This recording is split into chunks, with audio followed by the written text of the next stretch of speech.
Hi மக்களே, நம்மகிட்ட Maruti Suzuki Eeco சேல்ஸ்க்கு வந்திருக்குங்க. 2022 model star variant. Number of owner single ஓனரில் இருக்குங்க. கிலோமீட்டர் வெறும் 15,000 கிலோமீட்டர் தான் ஓடி இருக்குது. பேப்பர் கம்பெனி சர்வீஸ் ரெக்கார்டில் இருக்குங்க. வெஹிக்கிள் ஜென்யூனாக இருக்குங்க. நீட் அண்ட் க்ளீனாக இருக்குது. ஷோரூம் கண்டிஷனில் இருக்குது. வெஹிக்கிள் லொக்கேஷன் வந்து கள்ளக்குறிச்சிங்க.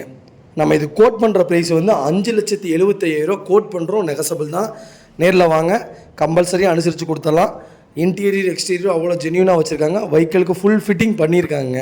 வண்டி அட்டகாசமாக இருக்குங்க. புது வண்டி நிறைய பேர் எடுக்கிறதுக்கு ட்ரை பண்ணிகிட்டு இருப்பீங்க. இந்த வண்டியை வந்து பாருங்கள், அட்டகாசமாக இருக்குது. 2 வருஷம் தான் கம்மி, மற்றபடி வண்டி அட்டகாசமாக இருக்குங்க. புது வண்டி மாதிரியே தாங்க இருக்குது. ஒன்றும் சீட் கவருக்கு அந்த பேப்பர் கூட கிளிக்கலன்னு சொன்னார். அவ்வளோ நீட்டாக வச்சுருக்காருங்க. ஒரு சின்ன பர்சனல் இஷ்யூனால தான் கொடுக்குறாங்க, மற்றபடி எதுவும் கிடையாது. வண்டி அட்டகாசமாக இருக்குங்க. இதே மாதிரி உங்கள் காரும் சேல்ஸ் பண்ணணும்னா ஸ்க்ரீனில் தெரியுற நம்பருக்கு கால் பண்ணுங்கள், வாட்ஸ்அப் பண்ணுங்கள். கண்டிப்பாக டீட்டெயில் சொல்கிறேன். மறக்காமல் நம்ம சேனலை சப்ஸ்கிரைப் பண்ணாதவங்க சப்ஸ்கிரைப் பண்ணி பாருங்கள். ஷேர் பண்ணுங்கள், லைக் பண்ணுங்கள், கமெண்ட் பண்ணுங்கள். ரொம்ப ரொம்ப நன்றிங்க.